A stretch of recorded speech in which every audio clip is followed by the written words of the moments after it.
क्या आपने कभी सोचा है कि आपके पड़ोस में रहने वाला एक आम सा दिखने वाला इंसान एक ऐसा दरिंदा हो सकता है जो मासूम बच्चों को मारकर उनका मांस तक पकाकर खा जाए। ये सुनने में आप भरोसा करने में आपको दिक्कत होगी, लेकिन ये सच है दोस्तों। और सुनने में ये किसी हॉरर मूवी की कहानी लगती है, लेकिन दोस्तों ये कड़वी सच्चाई है। आज हम बात कर रहे हैं नेटफ्लिक्स की फिल्म सेक्टर 36 की, जो साल 2006 की उस खौफनाक नितारी कांड की याद दिलाती है जिसने पूरे देश की रूह कांप दी थी। एक तरफ है अमीरी और पावर का नशा, और दूसरी तरफ वो गरीब माँ बाप जिनके बच्चे सड़कों से गायब हो रहे हैं।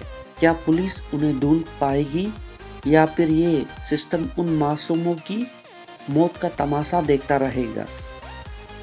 चलिए शुरू करते हैं इस इमोशनल और दिल दहला देने वाली कहानी को।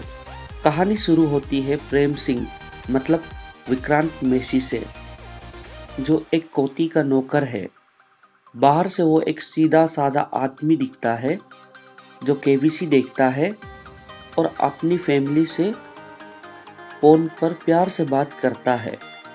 लेकिन उसकी सच्चाई उस कोती के बाथरूम में छुपी है, जहां वो मासूम बच्चों को बेहोश करके लाता है, उनका रेप करता है और फिर बड़े ही बेरहमी से उनके टुकड़े टुकड़े कर देता है। वही दूसरी तरफ हम मिलते हैं इंस्पेक्टर रामचरण पांडे मतलब दीपक डोबरियाल से। पांडे एक करप्ट और आलसी ऑफिसर है जिसे गरीब की शिकायतों से कोई फर्क नहीं पड़ता।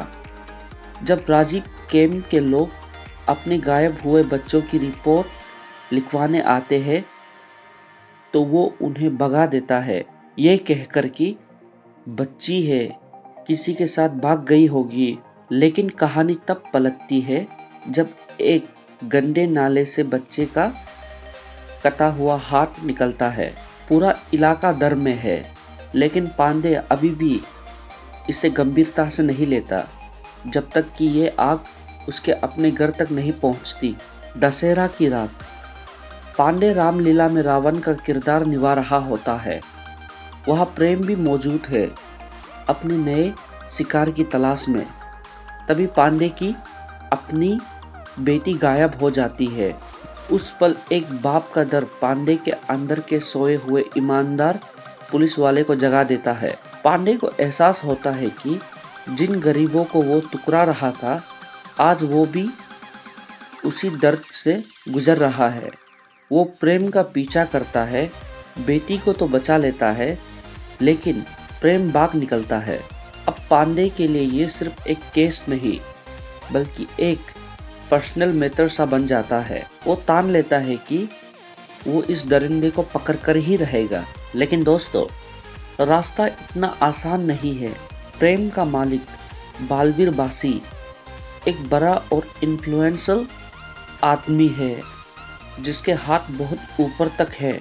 जब पांडे इन्वेस्टिगेशन शुरू करता है तो उसे पता चलता है कि सिर्फ मौत का खेल नहीं, बल्कि एक बड़ा ऑर्गन स्मगलिंग और पोर्नोग्राफिक रैकेट है।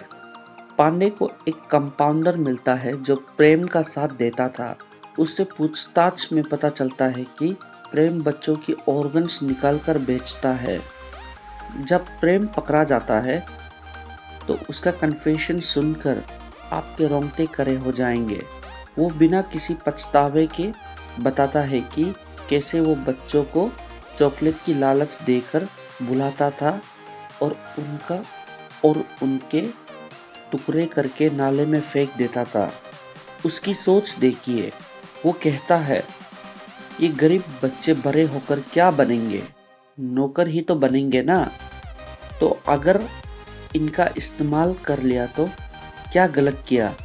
ये सुनकर पांडे का खून खौल उठता है। पुलिस जब कोती के पीछे खुदाई करती है तो वहां से ढेरों हड्डियां और कंकाल निकलते हैं। 16 से ज्यादा बच्चे। पूरा देश हिल जाता है इस खबर से। लेकिन असली ट्विस्ट अभी आना बाकी है। जब पांडे को लगता है कि वो जीत गया है, तभी सिस्टम अपना असली चेहरा दिखाता है।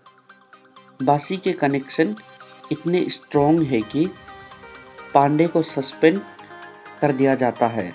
पांडे हार नहीं मानता, प्रेम के गांव से एक ऐसी सीढ़ी ढूंढ निकालता है जो बासी को हमेशा के लिए जेल भेज सकता था। लेकिन अफसोस, ये कहानी किसी फिल्म हीरो की जीत की नहीं, बल्कि एक कड़वी हकीकत की है। पांडे को रास्ते में ही मार दिया जाता है और वो सबूत भी मिटा दिया जाता है। तो दोस्तों, सेक्टर 36 हमें ये सिखाता है कि कभी-कभी सच्चाई इतनी कड़वी होती है कि उसे हजम करना मुश्किल होता है। रियल लाइफ में भी नितारी कांड के मुखिया आरोपी मोनिंदर सिंह पंडेर को सबूतों के अभाव में बरी कर दिया गया।